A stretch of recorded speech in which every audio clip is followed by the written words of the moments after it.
Good morning, good morning, good morning. It is 5:30 in the morning on Friday, the 4th of July, which is a holiday in the United States. We are recording. This is our Independence Day here in the United States. Lots of people are not working today. I am not one of those people. I will be working. I'm going to spritz these watercolors real quick, make sure they are nice and juicy and moist, so that when I go to use them later on, I don't have to scrub them. I can just dip my little pen into them and go from there. Today we have a random object. This is the time of day we pull a random object. This is a day that we change that. We pull a random object out of the Random Object Randomogrifier. Random Object Randomogrifier.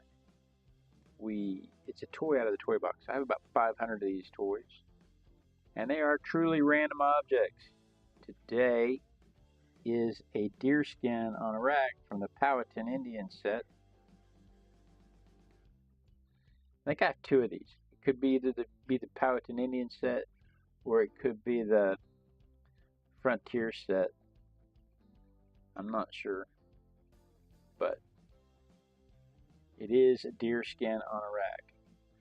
Do just a little composition here to make sure everything fits on the page where I want it to go. The compositions on this one's pretty straightforward because it's really just a flat plane in perspective. So the composition's really just pretty straightforward. We'll be getting into the details really quickly on this one.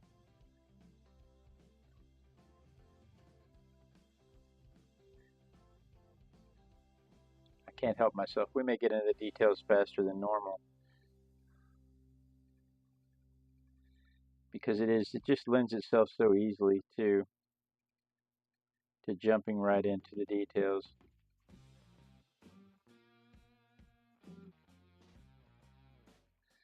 The Powhatan Indians obviously were not the only ones to tan their hides this way, and people have been tanning hides like this for 200,000 years. We have evidence that they tanned hides like this up to 200,000 years ago. We don't have the hides. The hides themselves didn't preserve well, but the evidence of how they did it still exists. The clothes that they made,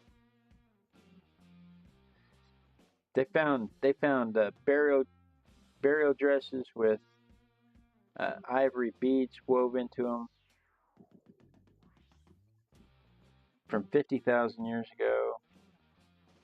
You know, they find all kinds of cool stuff, but there's not a whole lot of evidence beyond 50,000 years ago, simply because the hides don't store very well. But the way they did it is preserved and still practiced. We'll talk about that here in a little bit.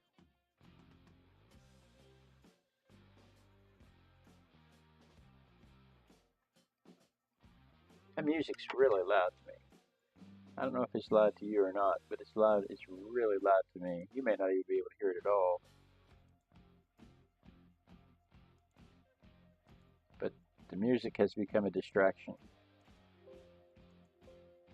There, I had to turn that down. That music was really loud to me. Anyway, so basically, it's just you take the piece of skin and you spread it out on this drying rack, and you spread some stuff on it, right? You're going to spread it down with some, I don't know, you spread it down with some brains, maybe a little urine,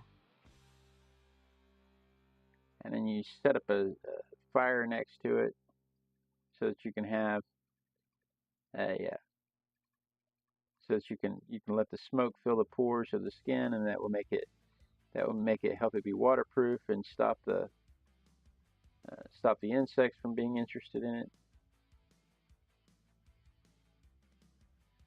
It was the brains part that got me. It's called braining. And apparently, every animal has enough brain matter to coat their own skin for tanning the hide. And the lecithins in the brain matter help the skin remain soft. And I read that and I was like, how does one accidentally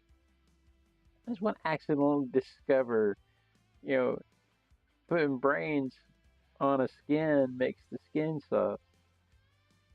And there's things I understand. The urine, they use the urine for cleansing and for bleaching.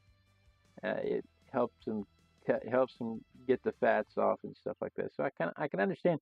I mean, I can think of lots of ways that they accidentally got urine on a skin and then figured out, oh, you know what? Hey, that was actually kind of helpful. But I really struggle trying to figure out how coming up with a good clean scenario of how somebody accidentally. I mean, it's like the old joke of how we discovered cow's milk. You know, who was the first one to say, "Hey, you see them dangly things? I think we could suck on those." Hey, you see this skin? Let's spread its brains over it. I mean, I just don't get that kind of. I just don't understand where that kind of thinking comes from. But I mean, I came up with lots of ideas of how it might have happened. I mean, you're putting this thing in a smokehouse to make it insect proof because the smoke fills the pores and helps make it waterproof and helps keep the insects away. And you're concerned about it drying out. So maybe putting the brains on it is the way you stopped it from drying out. I mean, it's a possibility, but and I would love to go back and find out, but you have 200,000 years. They've been doing it this way. They've been doing it this way for 200,000 years. So you're never going to get a definitive answer on that one.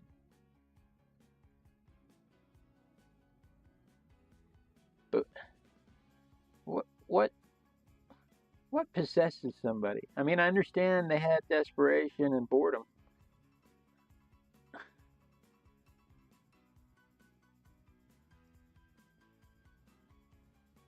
But I mean, everything you read about this just nonchalantly throws out there that every animal has enough brain matter to brain their own hide.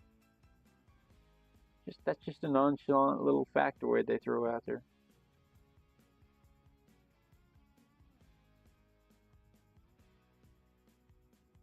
I say it's nonchalant. It seems pretty chalant to me. I mean, I see you trying to be nonchalant, but that's just pretty chalant.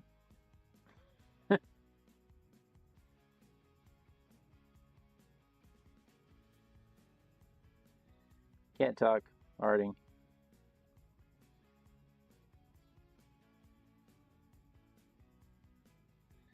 All right, we just almost have this part of it. It's actually, like I said, it's actually pretty straightforward.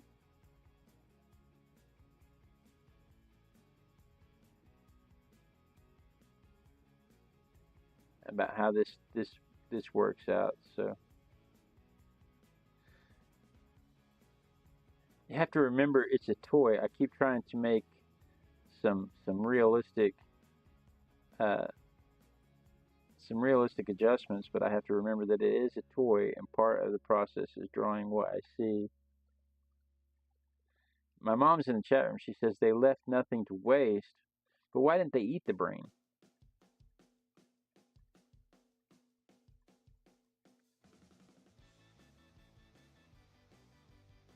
With a nice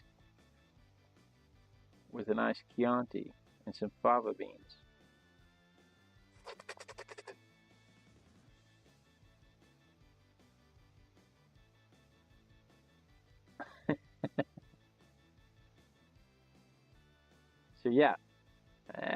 that was kind of a shock to me.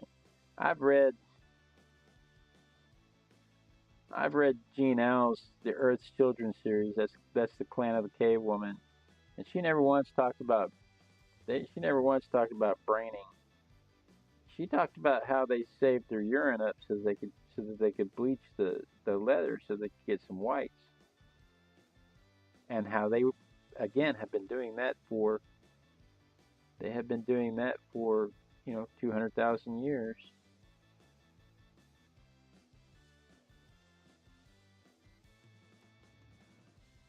The Romans actually had a urine tax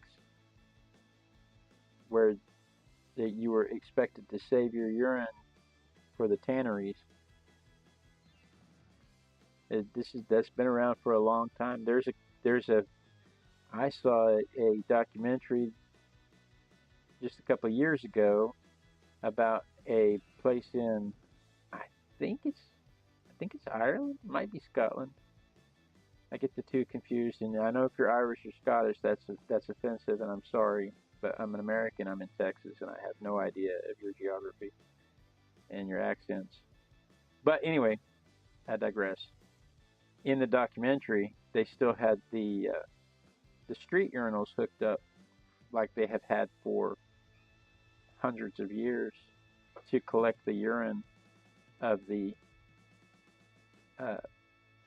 pedestrians and to funnel it down to this area where they use it to bleach cotton. And the guy gets up there to demonstrate it, and he pulls his pantaloons up around his upper thighs, gets barefoot and steps over into the tank and starts stomping on it like it's grapes. And all of us made a collective ew when we saw it happen. But that to say, it's still going on. People are still using urine to bleach stuff. That's because when it has so much ammonia in it. And especially if you let it evaporate a little, the ammonia gets stronger.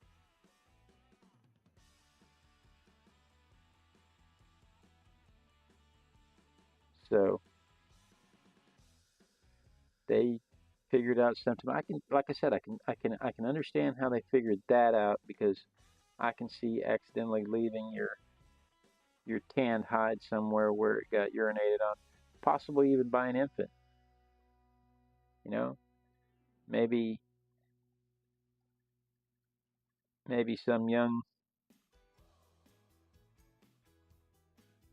Neanderthal or Cro-Magnon mother was holding an infant and got some urine on her tanned hide, on her hide there, and discovered that her hide was bleached in that area.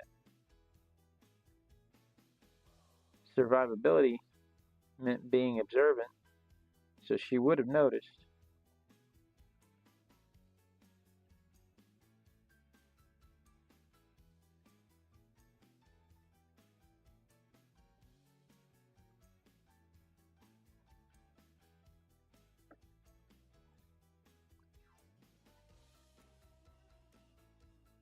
So like I said, I can see how that happens, but it's not like she accidentally got brains on her.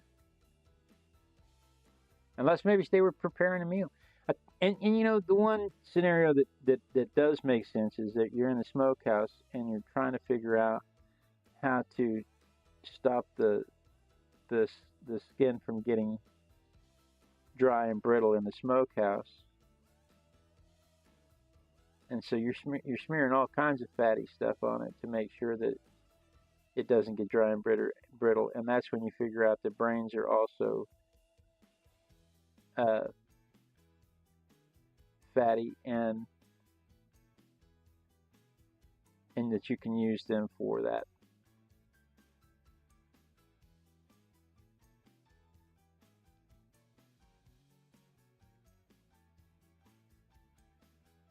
I don't know, like I said, I can come up with all kinds of scenarios where it might have happened.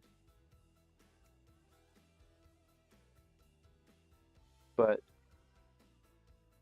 it's all just conjecture, right? It was 200,000 years ago.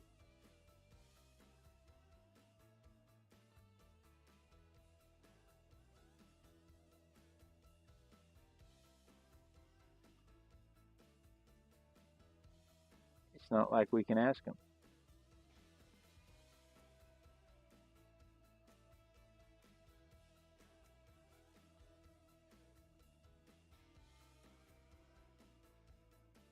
These little rope things, I feel like I'm drawing something out of 50 Shades of Grey.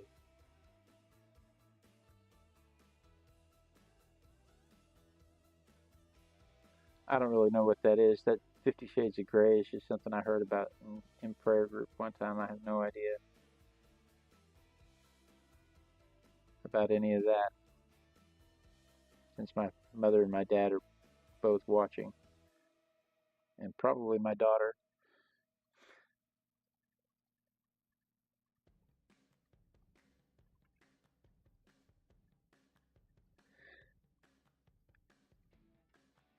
One of the things, I'm going to stop there and I'm going to point out that one of the things that amuses me in my life, that makes my life really fun, is listening to my mother chuckle to herself at some stupid joke I've made. And I've got my mother in my ear today. She is telling me what's going on in the chat so that I can pay attention, and I can pay attention to this, and she's letting me know if the lights are off, if the microphone's not working. She's letting me know all that stuff, but she's giggling in my ear, and that I just love that.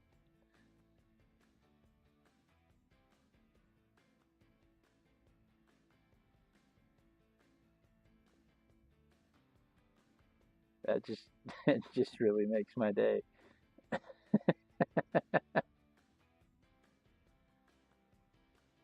My mother thinks I'm picking on her. How is expressing my love of your laughter picking on you?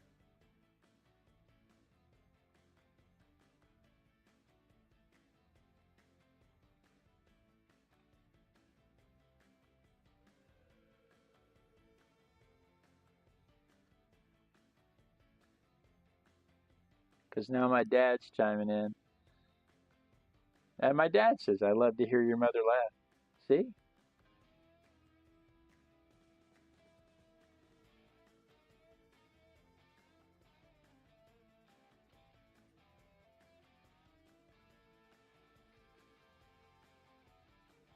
Now we missed this part right here.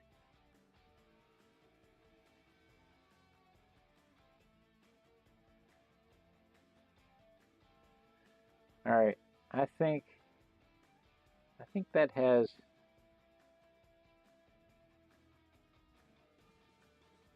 all the details that I need to add for what I'm going to do.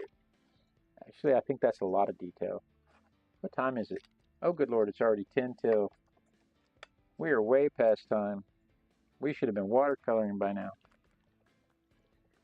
Got hung up on brains like zombies. I wonder if that's why zombies want brains all the time, so they can keep their insides moist.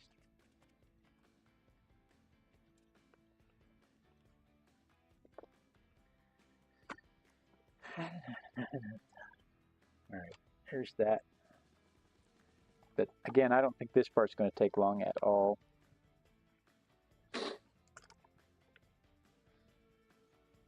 The clothing made from this kind of stuff is very subtle, very supple, not subtle, supple, very supple. It's very comfortable. If you've ever worn a deerskin jacket, it's very comfortable. Very soft.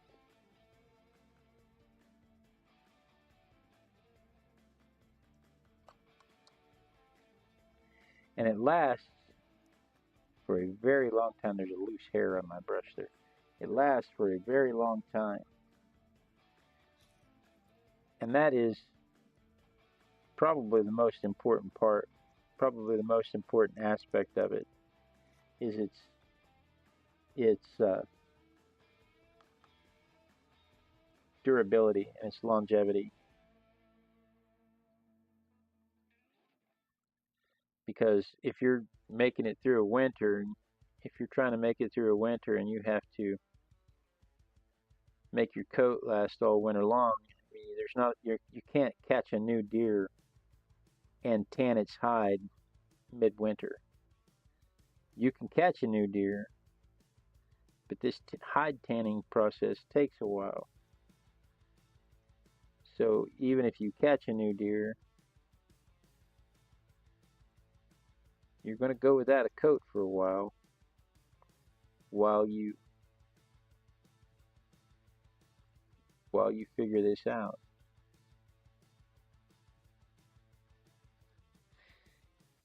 One of the neat things about this particular model is all of the shadows and stuff that I get on these ropes. Well, you know, my mom's asking about the smell. And I asked about the smell when I was going with my research with Google and ChatGPT and other places like that. And, you know, it's just one of those things where it's like you get accustomed to it. You know, that's just what life smells like when you're an infant and you're exposed to it as in an infant. You know, it starts to smell like home. It just smells like, you know, it just smells like love to you. And that made sense. You know, if you grew up in a house where they eat a lot of cabbage, cooked cabbage smells like love to you. If you grew up in a house where they have beans all the time, cooked beans smells like love to you. You grew up in a house where they pee on their deer skins and smear brains on them. Well, I mean, those smells are fantastic for you. Feces is another thing. They also spread feces on them to clean them, which, you know, I can see how that accidentally happened. I don't think they use human feces, though. They might have. But we didn't really get into that. I was too busy. I really got interested in the brain part of it.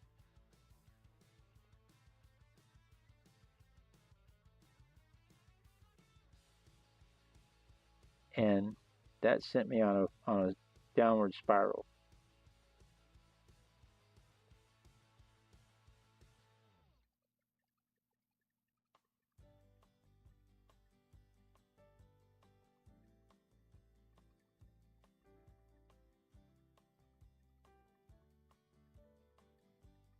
Can't talk.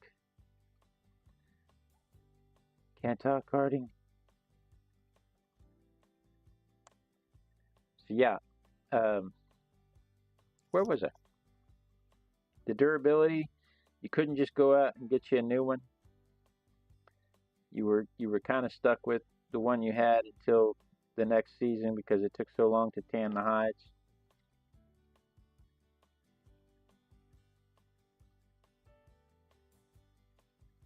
I mean, some of this stuff takes years.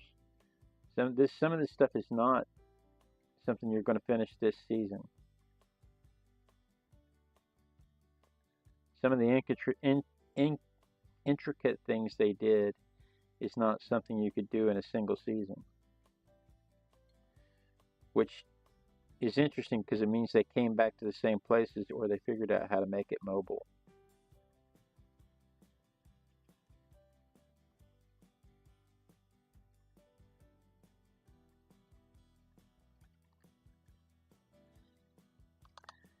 I have some of these shadows that I need to darken, and we are running out of time. But I think the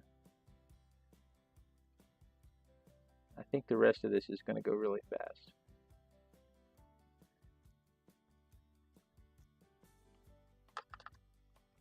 I need this contact shadow right here to be really, really dark.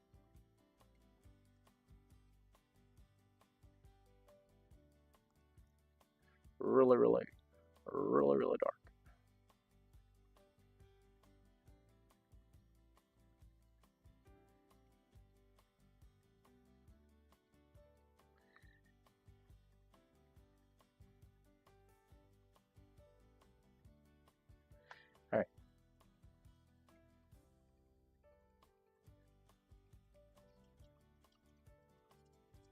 I don't know. My mom says maybe we should try tanning a hide. I am not peeing on. I am not going to pee on some leather just to see what it's like. She suggests getting a hide from a processing plant and seeing what it's like to tan your own hide. And you know, that might be fun. You can do that at Ren Fair. There are places at Ren Fair that will let you do that. And you know, you can do all kinds of stuff. Ren Fair is the shorthand for Renaissance Fair, where they go and they dress up like they're barbarians or like they're Renaissance aged uh, world citizens. And you can go to Ren Fair and they have all kinds of ancient technology like this. And I say ancient because, you know, 200,000 years. We've been doing this for 200,000 years. I'm not saying it's ancient because it's old, because it is, but it's not just because it's old.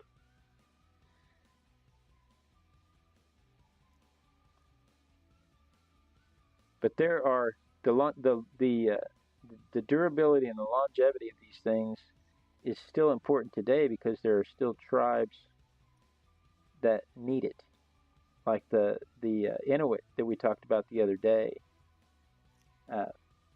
They still need this because commercially available coats, the commercially available uh, cold weather gear, does not stand up. It doesn't have the durability and it doesn't stand up to the seasons like this does. The way they've been doing this for all of this time, uh, they have it worked out so that it stands up to the seasons for a long time. And you can't, there's nothing commercially available that comes close. And so they are still dependent on this way of life. The Mongolians, I drawn a blank on the name of the tribe in Siberia, but they are still dependent on doing this kind of stuff. And the countries are making laws that are designed to help, but are actually hindering the way of life because, you know, we're trying to both conserve the caribou and preserve the way of life of the tribal people, and we're coming into conflict, especially in that area of the world because, you know, that's whale blubber, seal blubber, and all those things are protected. There's uh, hunting restrictions on those things. Let me dry this real quick. We are really pushing our luck with time this morning.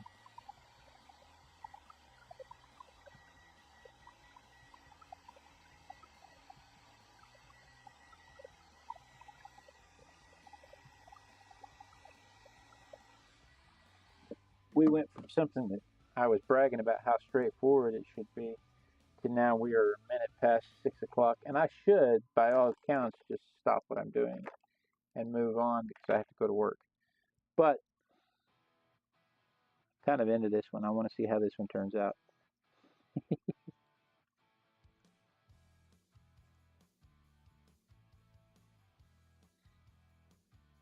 Oh, the problems of an artist, right?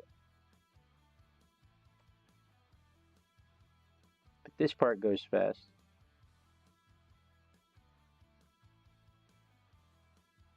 If I can keep my head out of the camera.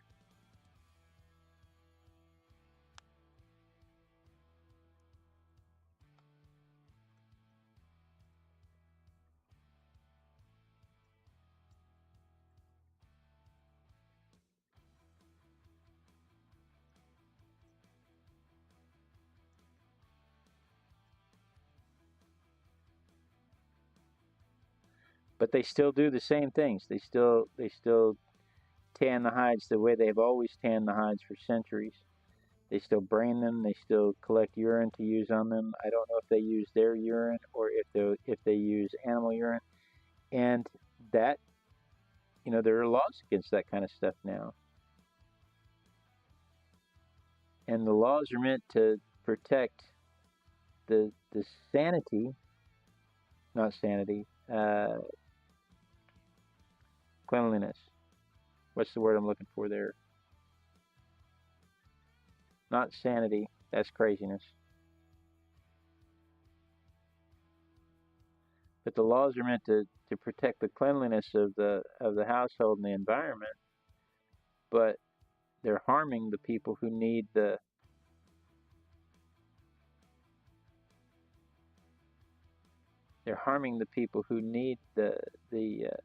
ability to do this to survive. Now, granted, they could move. They don't have to live where the air sanitary, that's the word. Thanks, Mom. Sanitary. This is when it's nice to have somebody in your ear telling you what you're trying to say. I think the word you're looking for is tissue. But no, there are sanitation laws that prevent them from doing some of the things that are required to do to properly tan a hide. And so they have to all the time, the city councils will make arbitrary rules basically to stop people from tanning hides in their HOA, but the people who live out on the plains, out in the tundra, still need to be able to do it. So they have to be careful how they word the laws that they can still allow them to do what they have to do.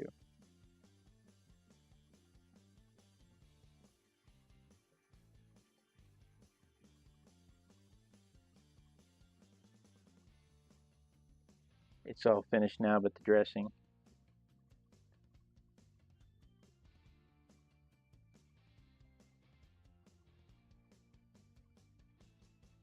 And it is 04 July 2025. I don't know if you've noticed this, but this is number 96. This is show 96. We are 4 days away from hitting 100 days of this. How cool is that? You can tell we went past time because our camera is not where it's supposed to be.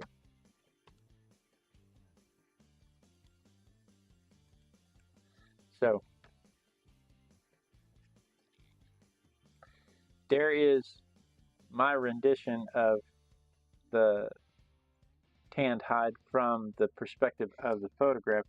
Let me get a picture of it from my perspective so that you can see. Uh-oh.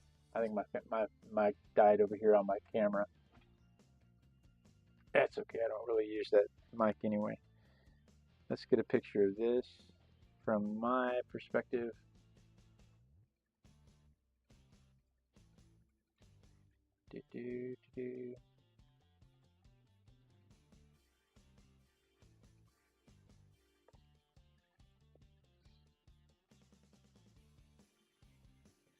So that's what I ended up with right there. Fun times. All right, so that's what we did today. Let's see what we're doing tomorrow. The little girl has already pulled a toy for tomorrow. And I think we have, yes, indeed, it is Nefertiti. So we have Nefertiti here for tomorrow. So if you're watching this is for Saturday, July 5th. If you're watching this Saturday, July 5th, and it's before 5:30 in the morning, then you're watching the trailer. We're about to start this, so stick around. We'll get this knocked out. But as it is right now, I have to go to work. It is way past my time. We're and it only seems like 5 minutes, but I have a very carefully crafted morning, and 5 minutes is 5 minutes. So that said, thank you so much for joining me. I really do appreciate you coming around. This is my favorite time of day when I get to have my little art accountability session with my art besties. You guys have a fantastic day, and be sure and tune in tomorrow, Same Artistic Biker time, same Artistic Biker channel. And then we dance. We dance till somebody says, take your mic off, because that will let me know that the lag has caught up with the stream and we don't have to worry about the